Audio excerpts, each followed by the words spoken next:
Sir, সবুজ রান্নার bag, এটা হচ্ছে পাটের বর্জ্য থেকে তৈরি সিদ্দিকিস উদ্ভাবিত সবুজ ব্যাগ।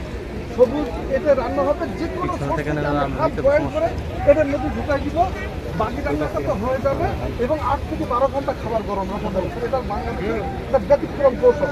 আমি আপনার সহায়তা চাচ্ছি, আমি ইন্টারন্যাশনাল মার্কেটে এটা যাতে মার্কেট করতে পারি, এটা দেশীয় মহিলাদের মহিলাদেরকে দিয়ে আমি এই কাজটা করাই, কিন্তু সম্পূর্ণ পাটের তৈরি 8 থেকে 12 ঘন্টা।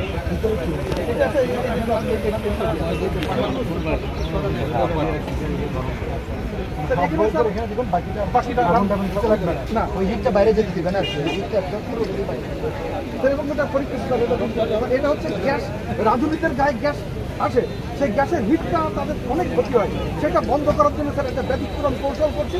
এটার উপরে যখন আমরা হাঁড়ি বসাই দেবো তখন